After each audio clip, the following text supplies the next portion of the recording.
Kayegbo ni ìròyìn. Ìròyìn Kayegbo, ìròyìn Kayegbo, ìròyìn Kayegbo, ìròyìn Kayegbo, ẹ jẹ́ a jọ gbọ́ ìròyìn. Àtẹ̀lé àsìkò yìí ní gbogbo ibi tí ẹ ti ń gbọ́ mi. Ìròyìn Kayegbo ni mo mú àṣẹ́tì gbọ̀yìn láti kàn ní jígí alára. Orúkọ mi ni Olúwafúnmiláyọ̀ Adéṣẹ́wọ́. Ṣáájú ẹgbẹ́ kókó tó wà nínú ìròyìn ọ̀hún. Àwọn ará agbègbè kan ní ìpínlẹ̀ Anambra fi ẹ̀hónú hàn látàrí bí ọmọ kan ṣe gbẹ̀mí ìyàwó bàbá rẹ̀ ẹni ọdún 69 tó jẹ́ opó. Ilé-iṣẹ́ ọlọ́pàá ti bẹ̀rẹ̀ ìwádìí lórí ikú òṣìṣẹ́ àjọ ẹ̀ṣọ́ aṣọ́bodè tí wọ́n rí òkú rẹ̀ nínú ilé tó ń gbé. Àwọn agbébọn ṣekú pa ẹnìkan tí òmíràn sì farapa níbi ìkọlù mìíràn tó wáyé ní agbègbè kan ní ìpínlẹ̀ Edo. Wọ́n ti gbẹ̀mí ẹnìkan tó ń fi ẹ̀rọ POS ṣiṣẹ́ ní ìpínlẹ̀ Ogun. Wọ́n rí òkú obìnrin kan àti ọmọ rẹ̀ ẹni ọdún 16 ní ìpínlẹ̀ Delta. Kí tó tẹ̀síwájú nínú ìròyìn yìí, ẹ jẹ́ kí a dé òkè lọ́hùn fún ìpolówó ọjà. Tí aráyé fẹ́. Prison 24 TV láyé sọ. Àtúntò àrèrè pàkó yí bàbá màgánà àǹfààní ńlá ló wọlé tọ̀ wá wáyé o. Àǹfààní láti darapọ̀ mọ́ iléeṣẹ́ amóhùnmáwòrán àti rédíò orí ẹ̀rọ ayélujára kan nílẹ̀ yìí. Prison 24 TV jígí alára rédíò tó kalẹ̀ ká sílùú Ìbàdàn. Iléeṣẹ́ tẹlifíṣàn tí wọ́n mọ̀ mọ́ àwọn ètò àtàtà lóríṣiríṣi ni. Àǹfààní ńlá rèé o fún gbogbo ẹni tó ní ẹ̀bùn àti ọgbọ́n àtinúdá láti wá fi ẹ̀bùn tiyín náà hàn. Kẹ́yìn náà lè di ìlú mọ̀ọ́ká gbóhùnsáfẹ́fẹ́. Akọ́ṣẹ́mọṣẹ́ agbóhùnsáfẹ́fẹ́ lédè Yorùbá pọ́nbélé àti Gẹ̀ẹ́sì ni wọ́n ní. Tàbí akọ̀ròyìn àti akàròyìn eré ìdárayá àti bẹ́ẹ̀ bẹ́ẹ̀ lọ lédè Yorùbá àtèdè Gẹ̀ẹ́sì. Ayàwòrán cameraman. Aṣàwòrán pọ̀ editor. Onímọ̀ nípa ìwádìí ìtàn documentary researcher. Onímọ̀ nípa ìpolongo ọjà lójú òpó ayélujára. E-marketer àti akọ̀wé secretary. Àǹfààní tún wà fún ẹni tí ò tí ì máa gbóhùn sáfẹ́fẹ́ ya àwòrán so àwòrán pọ̀ àti bẹ́ẹ̀ bẹ́ẹ̀ lọ ṣùgbọ́n tó gbàgbọ́ wípé o lè kọ́ṣẹ́mọṣẹ́ lórí ẹ̀. Àwọn nọ́mbàs wọ̀nyí ni kẹ́ ẹ pè fẹ́kúnrẹ́rẹ́ àlàyé o 0705 058 0241 àti 09039893895. tàbí kẹ́ WhatsApp nìkan sórí +1347 285 7401. lórí Facebook, Instagram àti Twitter ẹ kàn sí @prism24tv.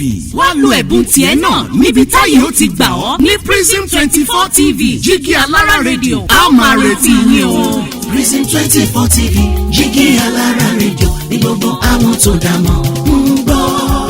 Prison 24 TV jígí alára rédíò ní gbogbo àwọn tó dámọ̀ ń sọ.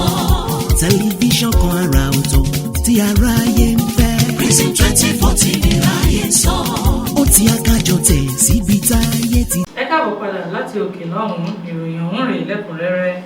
Àwọn ará agbègbè kan ní ìpínlẹ̀ Anambra fi ẹ̀hónú hàn látàrí bí ọmọ kan ṣe gbẹ̀mí ìyàwó bàbá rẹ̀ ẹni ọdún 69 tó jẹ́ opó.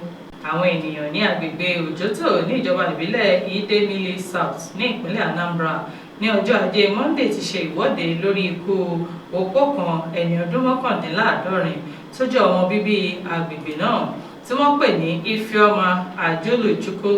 Olóògbé náà ni wọ́n ní ọmọ ọkọ rẹ̀ gbẹ̀mí lẹ́nu rẹ̀, ẹni tí ó jẹ́ àkọ́bí fún ìyálé olóògbé náà. Àwọn olùwọ́de náà ló yabo ọ́fíìsì ẹ̀ka tó ń rí sí ọ̀rọ̀ àwọn obìnrin àti ìgbáyégbádùn wọn ní ìpínlẹ̀ ọ̀hún ní ọjọ́ Ajé Monday. Nígbà tí agbẹnusọ fún àwọn olùwọ́de ẹni tí ó jẹ́ olórí wọn ọmọọba Emeka Nwabunike ń sọ̀rọ̀, ó ní àwọn wá láti fi ẹ̀hónú àwọn hàn àti láti lè rí ìdájọ́ òdodo gbà lórí ikú obìnrin opó náà tí ẹni tó ṣekú pa sì ń rìn ní àlàáfíà. Ó wá gbóríyìn fún kọmíṣánná fún ọ̀rọ̀ àwọn obìnrin àti ìgbáyégbádùn wọn Ifi Obinabo fún fífi ìfẹ́ rẹ̀ lórí ìṣẹ̀lẹ̀ náà hàn tí ó sì mú dá kọmíṣánná náà lójú pé àwọn wà ní ẹ̀yìn rẹ̀ láti lè gbé ìdájọ́ òdodo kalẹ̀ lórí ikú obìnrin opó náà. Ilé-iṣẹ́ ọlọ́pàá ti bẹ̀rẹ̀ ìwádìí lórí ikú òṣìṣẹ́ àjọ ẹ̀ṣọ́ aṣọ́bodè tí wọ́n rí òkú rẹ̀ nínú ilé tó ń gbé.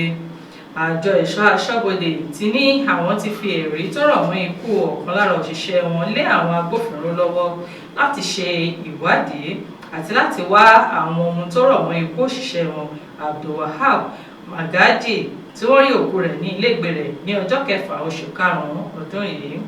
Alukoro fún àjọ ẹ̀ṣọ́ aṣọ́bodè Abdullahi Maiwada sọ pé àwọn ohun tó rọ̀ mọ́ ikú Magaji gba ìfurasí tí ó sì ní àwọn ọlọ́pàá yóò wádìí rẹ̀ jáde. gẹ́gẹ́ bí ìròyìn tó jáde ọ̀kan lára ẹbí olóògbé náà ló ké gbàjarè pé Magaji ti yìnbọn mọ́ ara rẹ̀ nígbà tí àwọn ọlọ́pàá dé ibi ìṣẹ̀lẹ̀ náà wọ́n gbé òkú náà lọ sí ilé ìwòsàn Aminu Kano Teaching Hospital níbi tí wọ́n ní ó ti gbìkúrú jẹ lọ́wọ́ ẹ̀bọra. Àwọn agbébọn ṣekú pa ẹnìkan tí òmíràn sì farapa níbi ìkọlù mìíràn tó wáyé ní agbègbè kan ní ìpínlẹ̀ Edo. Ọkùnrin kan tí wọ́n pè ní Eni ni wọ́n ní àwọn agbébọn ti gbẹ̀mí rẹ̀ nígbà tí ẹlòmíràn sì farapa yánnayànna ní agbègbè Mario Ginaba tí wọ́n ń pè ní AT&P ní Okunu ní ìpínlẹ̀ Edo ní ọjọ́ Ajé Monday. Ìkọlù tuntun yìí ló wáyé ní òru ọjọ́ Ajé Monday ní ọkọ̀ méje tún bá lọ látàrí pé wọ́n sùn wọ́n níná tí ọ̀pọ̀lọpọ̀ ilé sì di bíbàjẹ́.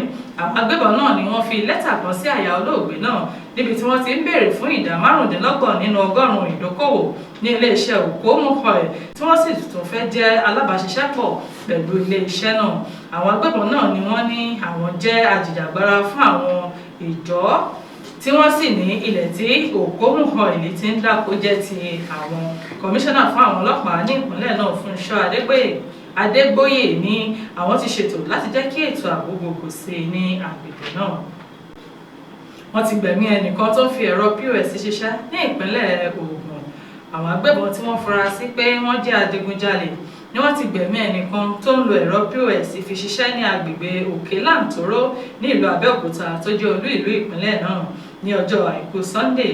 Ẹnìkan tí kò dá orúkọ rẹ̀ tí ìṣẹ̀lẹ̀ náà ṣojú rẹ̀ ní àwọn agbébọn yìí ló ya bo agbègbè náà pẹ̀lú ọ̀kadà ní aago 7 alẹ́ tí wọ́n sì yìnbọn mọ́ oní POS ọ̀hún tí ó sì pàdánù ẹ̀mí rẹ̀ lẹ́sẹ̀kẹsẹ̀ tí ìṣẹ̀lẹ̀ náà sì dá hílàhílo sílẹ̀ ní agbègbè náà bí oníkálukú ṣe ń sàsálà fún ẹ̀mí wọn.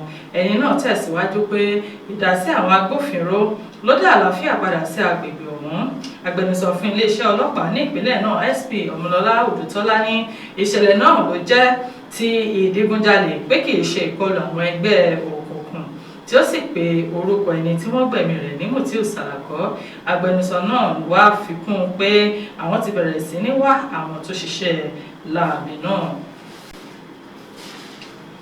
Wọ́n ti rí òkú obìnrin kan àti ọmọ rẹ̀ ẹni ọdún 16 ní ìpínlẹ̀ Delta. Obìnrin kan arábìnrin Ada Ocha Ìdòwú àti ọmọ rẹ̀ Monday ni wọ́n ti rí òkú wọn tí àwọn ọmọ rẹ̀ méjì mìíràn wà ní ẹsẹ̀ kan ayé ẹsẹ̀ kan ọ̀run nínú ilé ìgbé wọn tó wà ní Ìmúàgò ní Àsàbà tó jẹ́ olú ìlú ìpínlẹ̀ náà. Ìròyìn ní àwọn méjì ni wọ́n rí òkú wọn ní àárọ̀ nígbà tí wọ́n gbé àwọn ọmọ rẹ̀ méjì mìíràn lọ sí ilé ìwòsàn St. Joseph Catholic Hospital Àsàbà nígbà tí àwọn oníròyìn lọ sí ilé mọ̀lẹ́bí àwọn olóògbé ní ọjọ́ Ajé Monday. Àbúrò fún olóògbé náà ní ikú ẹ̀gbọ́n òun ló jẹ́ kàyéfì nítorí kò sí ohun tó ṣe kí àwọn tó gbọ́ ikú rẹ̀ tí ó sì ní ìgbà tí àwọn ọmọ tó wà ní ilé ìwòsàn bá padà wálé tí ara wọn bọ̀ sípò àwọn yóò mọ irú ikú tó pa wọn.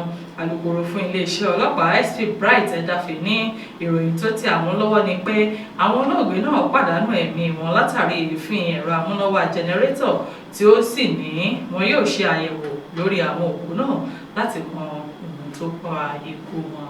Oníjùbá ẹ̀ lọ lórí ìròyìn Kayegbo fún tètò ní orúkọ mi lẹ́ẹ̀kan sí òun ni Olúwafúnmiláyọ̀ Adéṣẹ́wọ́ láti ìkànnì Jígí Alára káfíńrì pàdé.